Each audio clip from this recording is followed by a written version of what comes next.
So guys, magandang araw sa ating lahat. Meron tayo ngayon dito na Day 17W. Bali ang gagawin natin ay magche-change oil tayo. Tapos papalitan natin yung serpentine belt ng sasakyan na ito.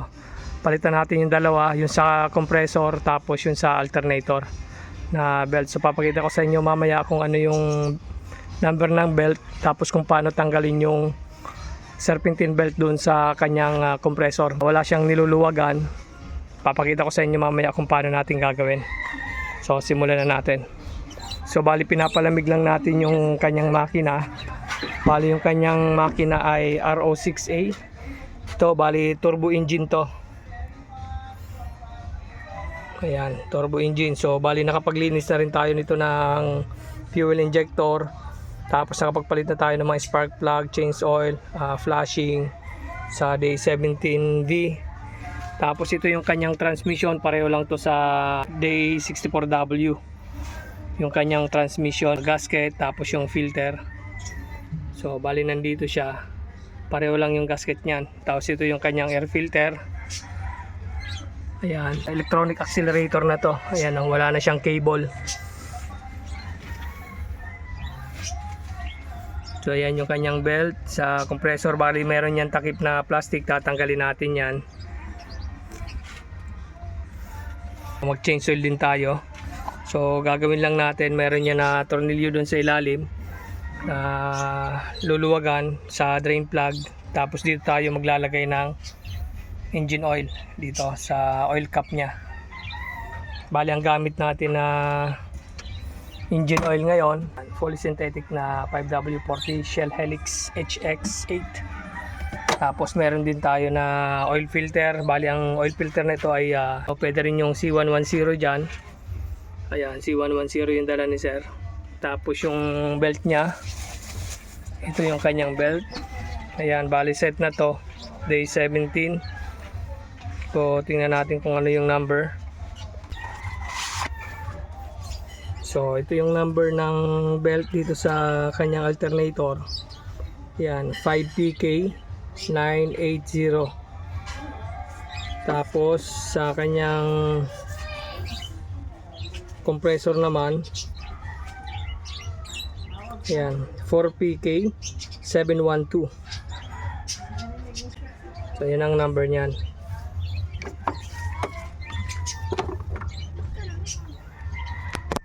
So C110 yung gagamitin natin na oil filter. So ito guys yung kanyang oil filter, C110. Ayan, pwede rin dito yung C934 tapos yung C932. So pareho lang yan, mag-fit naman yan, basta lapat yung kanyang o-ring doon sa nilalapatan nitong oil filter natin. Bali dito guys sa ilalim ang kanyang drain plug. Ayan, bali 14mm yan. Tapos ayan yung kanyang oil filter sa ilalim. Ayan, kung nakita nyo, ayan yung oil filter nya. Diyan lang natin tatanggalin yan, iikot lang natin, bali kamay lang yung panghigpit natin para hindi masira yung o-ring. So dito guys sa ilalim kailangan natin ng 10mm na liabe para matanggal natin to or socket. Itong mga takip dito sa kanyang pulley. Ito sa, tapos meron pa yan dun sa gitna. Itong wire din na ito na nakarang, tatanggalin din natin tong clip nya. Tapos yun, clip doon. Sali clip yan sa ano, yung wire yan sa dito sa kanyang crankshaft sensor. Ito yung crankshaft sensor nya. Nasa ilalim malapit sa may crankshaft pulley. Tapos yun, yung isang tornilyo, ayun, yung 10mm na yon. Isang tornilyo doon. So dalawa, tapos isa dito sa ilalim. So medyo mahirap makita. Ayan guys, oh, yung naka-osli na yon na tornilyo, yun yung isang tornilyo na 10mm. So yun yung tatanggalin natin, bali tatlo. Tapos itong socket ng dito sa may knock sensor ata ito.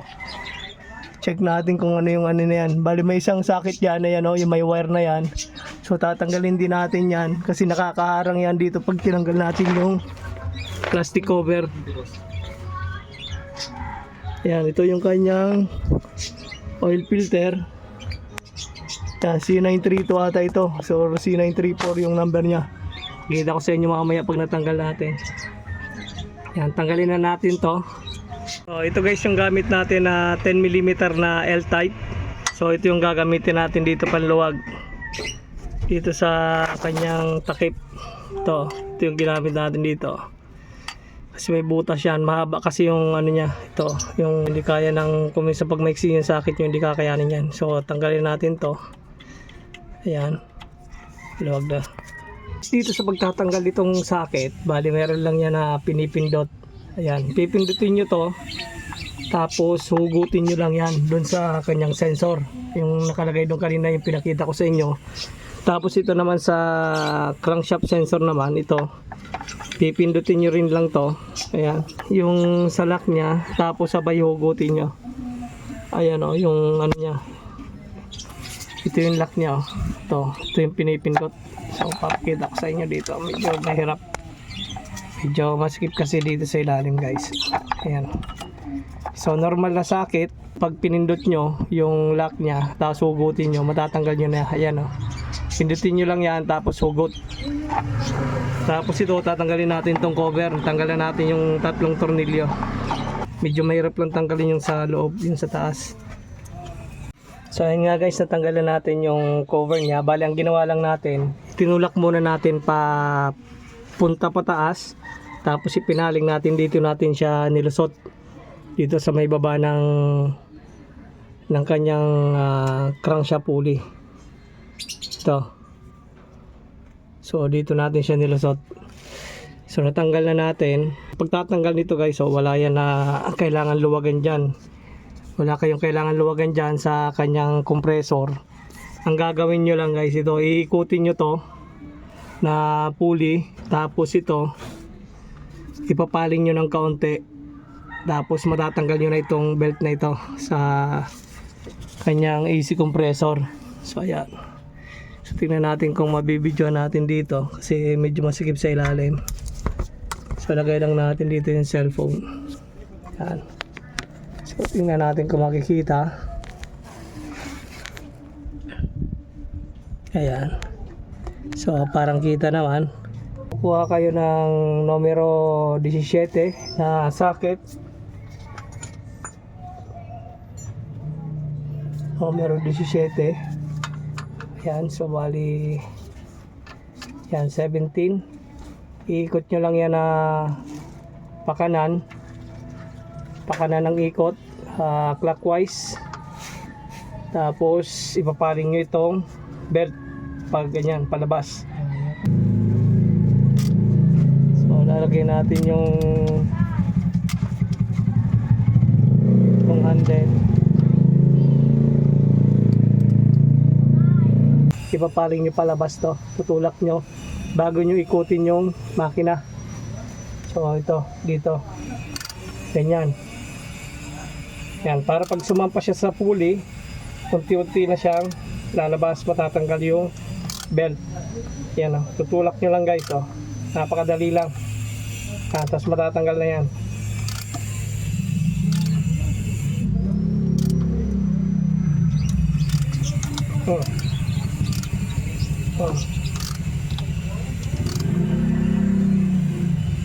Yan. Tinutulak ko lang yan guys o, ganyan o. Ayan o. Yan, tanggal na yung belt. Ayan guys o, tanggal na. So ganyan lang kadali yan. Ito na yung belt nya. So sana nakita nyo kasi medyo masikip dito sa ilalim. Tapos yung pagtatanggal naman itong belt naman sa kanyang alternator, so kailangan nyo luwagan yung tensioner. So luwagan nyo to number 14. Tapos bago nyo luwagan dito sa adjuster nya. Nandito guys yung adjuster nya oh. Dito. Ano yan? Sana nakita nyo yung kanyang adjuster. Ayan. So ito guys yung adjuster nya. Ayan, number 14 ang adjuster. So ngayon pag nag-adjust kayo nyan, pag gusto nyong paigpit, pakaliwang ikot nyan. Pag paluwag, pakanan. ang ikot, tapos pagpahigpit naman pakaliwa, so baliktad. So ganyan ang higpit at pagluwag niyan. Ito yung number 14 na 14 mm na kailangan nyo luwagan para matanggal nyo yung belt para lumuwag yan to. So ayan, sana nakikita nyo kasi medyo masikip dito sa ilalim, medyo mahirap makita. Ayan to. So yung 14 mm, luluwagan nyo muna yan bago dito. Okay. Ito guys ang gamit natin, 14 mm na socket. Okay, sana nakita nyo guys yung ginagawa natin. Medyo mahirap kasi dito eh. So luluwagan lang natin yung itinuro ko sa inyo kanina na 14 mm sa kanyang tensioner. Kaliwa. Gamit na tayo ng socket para hindi mahirap. Kasi medyo matigas to eh. Tulak lang. O ayan. So pag tinulak natin yan, maluluwagan na natin. Left.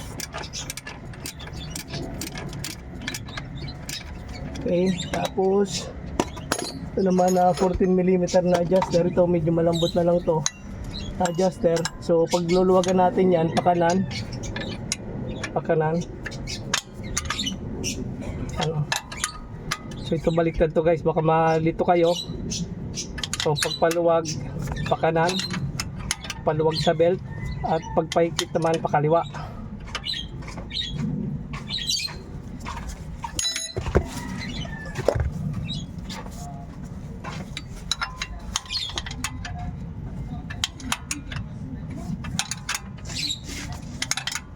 Papalitan natin to kasi medyo maingay na yung kanyang belt. So Mitsubishi yung ginamit natin kay Everyman. Kung gusto niyo makasiguro ng mga pyesa na talagang original, kay Everyman kayo bumili. Or pag wala naman kay Everyman, pwede rin doon kay FT Online, yung Royal. Nasa Shopee lang yan guys. Ginagawa natin ngayon, hinuluwagan natin yung 14 mm na tornilyo para doon sa higpit ng serpentine belt. Medyo matagal-tagal tayo guys na hindi nakapag-vlog kasi medyo busy. So ito, bali first time natin ito hindi pala first time, bali pangalawa na natin itong beses magpalit ng serpentine belt. So pinakita ko sa inyo para may idea kayo kung paano natin tatanggalin to na belt, kasi kung minsan magtataka kayo kung paano nyo tatanggalin yung belt dito sa may AC compressor, wala naman siyang kailangan luwagan. So mamaya papakita ko rin sa inyo kung paano natin ikakabit yan. Napakadali rin lang. Kasi pag first time kasi nagtanggal kayo niyan, mahirapan kayo, hindi nyo alam kung paano tatanggalin. Pero na lang po sa mga nakakaalam, pasensya na po kayo. Sa mga baguhan lang po ito or yung mga gustong mag DIY. So ayan, maluwag na yung ating tensioner. Pwede na natin tanggalin yung belt. Ayan, so natanggal na natin. Okay, ayan guys, yung mga tinanggal natin itong sensor dito, yung tinanggalan natin, hindi ko lang sure kung ito yung knock sensor nito, yung nandito. Basta ito yung ating crankshaft sensor. Yung camshaft naman, doon yan malapit sa may, yun, camshaft sensor naman nandun sa may taas. Ito yung camshaft sensor nya. Ito. Dito, yun sa taas, doon malapit sa may camshaft. Yan, sana nakikita nyo guys. Di ko masyadong maninag dito dahil medyo masikip sa ilalim. So nandyan lang yan yung nya, malapit sa may camshaft, yung camshaft sensor. Yan, tapos nandito naman yung kanyang thermostat housing. Nandito rin yung thermostat sa mga nagtatanong. Ito yung kanyang thermostat housing, ito yung kanyang bleeder 8mm. Ayan, so meron tayong video nito, nagpalit tayo ng thermostat or nag-flashing tayo ng ating cooling system. So pinakita ko sa inyo kung paano natin tinanggal yan. 2 bolt lang yan, 12mm. Ito. Iba yung thermostat dito, nasa ilalim. Hindi katulad ng D64W, nasa ibabaw. So ito naman yung pulley ng water pump. Ayan. Tapos ito yung crankshaft pulley, tensioner, alternator, compressor. Yan, palitan na natin yung belt. Ito na guys yung ipapalit natin na belt. Ito Mitsubishi 5PK980, yung dito sa kanyang alternator belt, water pump, punta dito sa crankshaft pulley. So lalagay lang natin yan dito. Paglalagay, dali lang naman. Unahin na natin yung dun sa taas sa alternator. Tapos dito sa may tensioner bearing. Ayan. So nakapasok siya dito sa may tensioner bearing, oh. Tapos sentro lang natin maigi sa mga ngipin-ngipin. Tapos dito na sa may crankshaft pulley. Yan, pasok lang natin na maayos. Tapos dito sa water pump. Yan. So pasok na. Gagawin natin, higpitan na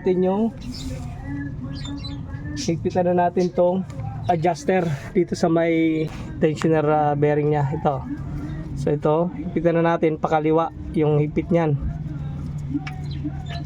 Gamitan natin ng 14mm na combination. Tapos pag okay na yung adjust nyo ng belt, so meron naman tayong video niya kung paano natin i-adjust. Kailangan na twist natin yan na 90 degrees. Ngayon pagka sumobra naman na 90 degrees, pag pinihit natin ganyan, oh. Pag pinihit natin na sumobra naman 90 degrees, so masyado maluwag yan.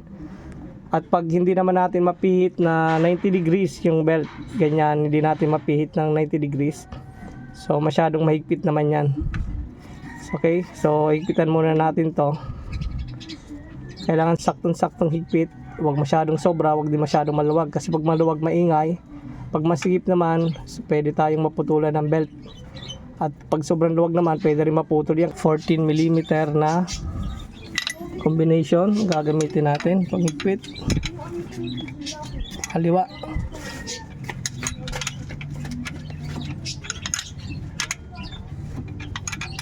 Medyo mahirap lang nito yung pagtanggal ng cover.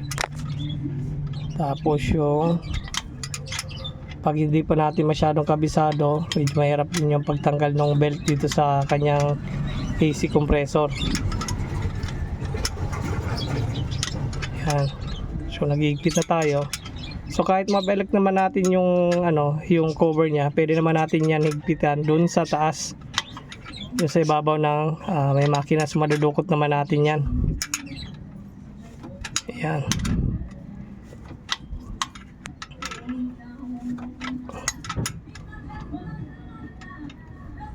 Yan, tapos check muna natin kung sakto na yung pagkakahigpit niya. So katulad ng sabi ko, i-twist natin tong belt na ito. Kailangan na twist natin ng ng 90 degrees. Ito, twist natin na ganyan, no? So pasensya na, medyo malabo ata. Yan, basta pag twist natin na ganyan, so ganito maluwag pa to, so kailangan pa ng counting higpit. So yan, nakuha na natin yung tamang higpit, oh. Ayan, oh. 90 degrees, okay na. Ayos na yung pagkakaipit natin. Ngayon, higpitan na natin tong number 14mm na bolt dito sa kanyang tensioner bearing. Tama lang na pagkakaipit, guys. Huwag nyo rin sobrahan na masyado yung pagkakaipit. Yan. Baka maputol naman yung bolt. Haluwagan natin siya na maigi, kaya masyadong maraming twist. Yan.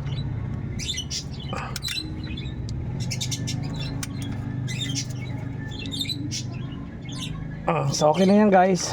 Mahigpit na yan. So ngayon ang gagawin natin, lalagay naman natin yung belt dito sa kanyang compressor. Bali yung kanyang number naman dito sa compressor, yung pinakita ko sa inyo kanina. Bali yan. Ito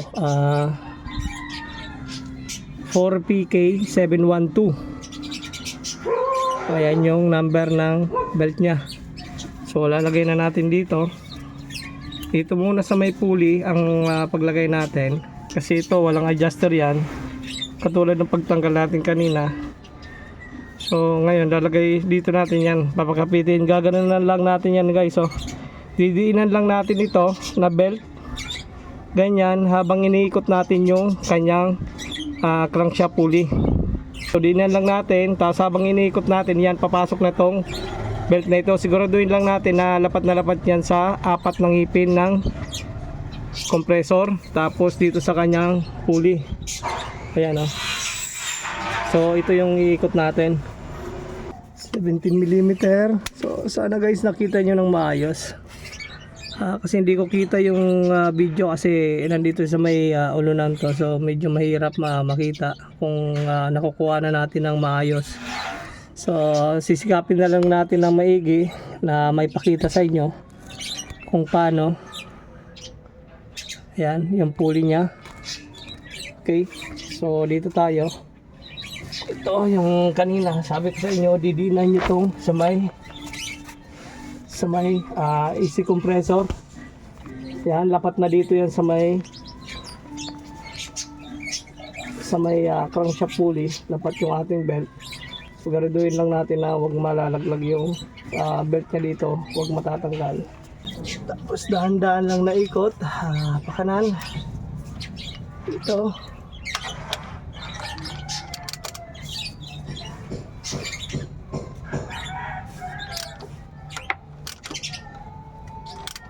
Guys, oh, kita nyo, yan.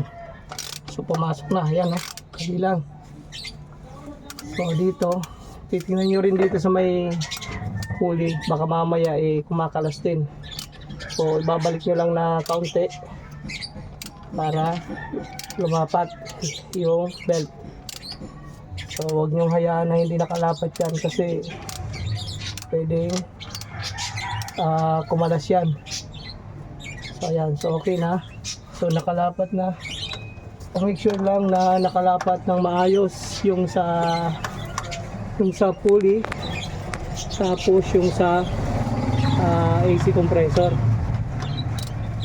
Kasi kung minsan hindi yan sumasakto pa, yan oh. So make sure lang po para hindi siya kumalas pag pinandar natin or hindi siya matanggal.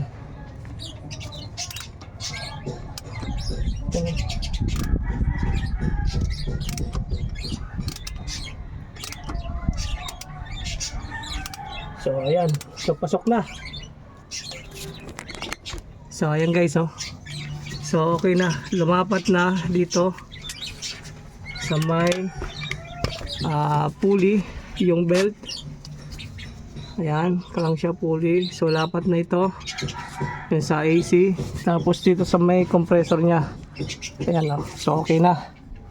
So ganun lang guys ang gagawin nyo. So ilalapat nyo muna dito sa pulley. Tapos dito bago dito sa kanyang AC compressor. Tapos didiinan nyo lang yan dito habang iniikot nyo yung pulley pa kanan hanggang sa pumasok. Tapos siguraduhin nyo lang na hindi lumagpas yung belt dito sa kanyang mga ngipin-ngipin. Kailangan di siya dyan lumagpas. Pati dito sa may AC compressor.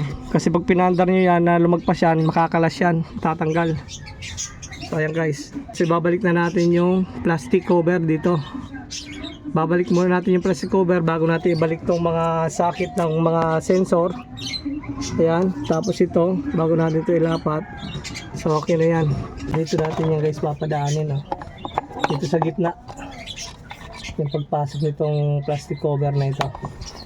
So dito muna pasok natin yan dyan. Pasan lang natin na ma-damage yung mga socket, yung kanyang mga hoses. Yan, dahan-dahan lang, pasok lang natin dyan. Yan.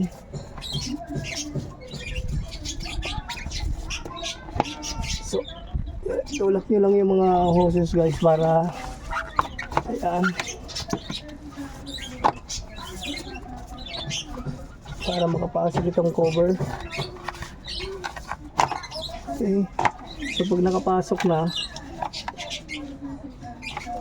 ayan, lalapat lang natin to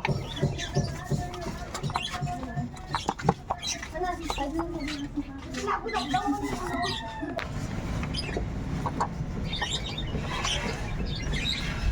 make sure lang guys na yung mga wire walang may ipit. Yan. Babalik lang natin sa dati.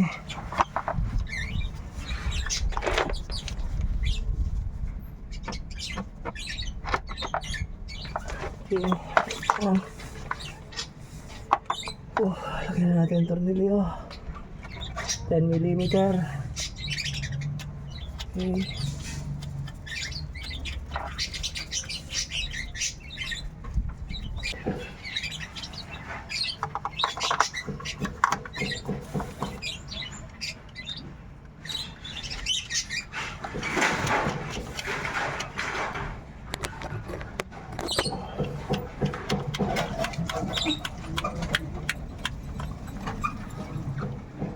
Natin, tapos dito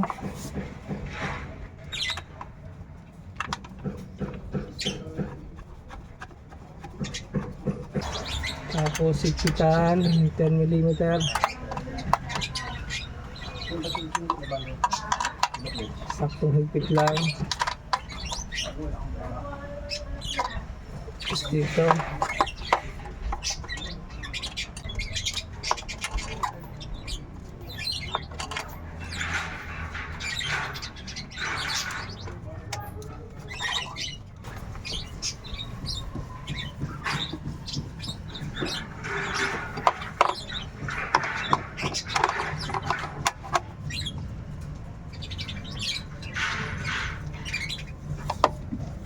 at tapos babalik na natin yung socket. Babalik na natin yung socket.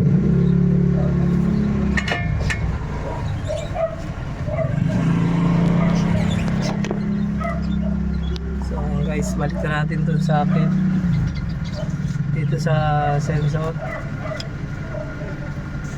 Yan, nag-click na.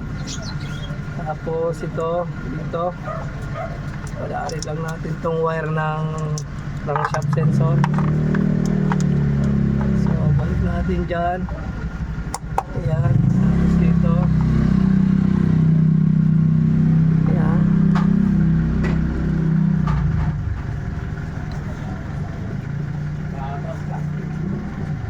Okay. Ayan, tapos dito salpak natin, dito yung nakalagay.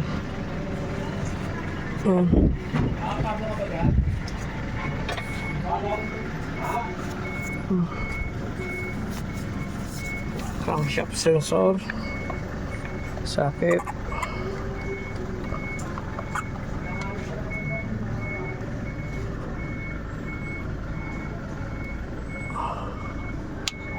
Okay, so nag-click na. Tapos ito. Okay, so ayos na, naibalik na natin yung cover. So ngayon magche-change oil na tayo. So ganyan lang kadali guys kung paano magpalit ng ating serpentine belt sa ating day 17W or day 17V. So halos pareho lang yan. So kung nagustuhan nyo itong ating video, huwag po natin kalimutan i-like, share, and subscribe ang aking channel. At pag-click na rin po ng ating notification bell para lagi po silang updated sa ating mga video. Maraming salamat po at ingat po tayo. God bless po.